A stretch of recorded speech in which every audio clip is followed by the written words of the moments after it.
है ना। नापाक कब होता है, पाक कब होता है। नापाक हो और शरीयत के बताए हुए तरीके से अगर पाकी ना हासिल की जावे, वहां तक हम लोग पाक होते ही नहीं है। बोलो, नापाक होकर मस्जिद में नमाज पढ़ने के लिए खड़े हो जाते हैं, बोलते कि दुआएं हमारी कबूल नहीं होती। अबे नापाक होकर अल्लाह के घर में खड़े हो गए, अल्लाह का अज़ाब आ जाना चाहिए था। ये तो अच्छा है, सिर्फ दुआएं कबूल नहीं हो रही। आई नहीं बस। तो सबसे पहले पाक, नमाज की शराइत में से सबसे पहली शर्त क्या है? तहारत, यानी कि पाकी हासिल करना। जहां तक ढंग से पाकी हासिल नहीं होगी, वहां तक ना हमारी नमाज कबूल होती है, ना हमारी दुआ कबूल होती है, ना हमारी कोई इबादत कबूल होती है। तो सबसे पहले हाथ धोए, हाथ धोने के बाद जहां पर नापाकी लगी हमने उस नापाकी को धोया। इसके बाद हमने नमाज की जैसा क्या किया, बोलो जोर से, किया।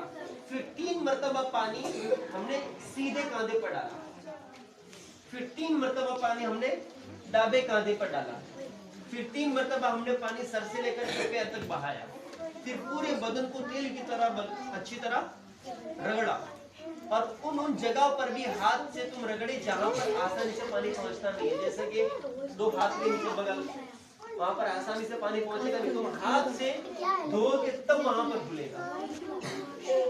और जहां जहां भी जो भी जगह बिल्कुल सगड़ी हुई है, वहां पर तुम्हें हाथ पहुंचा कर तुमको धोना पड़ेगा। आई बस समझ। इस तरह अपने अपने हिसाब से अंदाजा लगा लेना, ठीक है। अब ये हो गया तुम्हारा गुस्ल। ना ऐसे नहाओगे तो तुम्हारा क्या होता है, गुस्ल। अच्छा, कई लोग ऐसे होते जो बाथरूम में नहाते नहाते ला इलाहा इल्लल्लाह मुहम्मद रसूलुल्लाह, अबे अंदर कुछ पढ़ना ही नहीं है। अब नहाते नहाते कलमा पढ़ते हैं, ला इलाहा इल्लल्लाह मुहम्मद। बाथरूम में जाने के बाद कुछ पढ़ना नहीं है, पढ़ना है कुछ पढ़ना नहीं है। तो न कलमा पढ़ा जाए, न दुरूद शरीफ पढ़ा जाए, कुछ भी नहीं पढ़ना बाथरूम में जाके, क्योंकि बाथरूम कोई अच्छी जगह नहीं है। लोग घंटा घंटा अंदर घुसे रहते हैं। तो जितना जल्दी हो सके काम पता कर फौरन निकल जाना चाहिए। आई मेरी बात समझ में। तो इस तरीके से नहाओगे तो ही तुम्हारा गुस्ल होगा, वरना गुस्ल होगा। अब इस तरह तुमने नहाया, अब तुम पाक हो गए। अब तुम पाक हो गए तो अब नहाने के बाद एक मसला और बताऊं।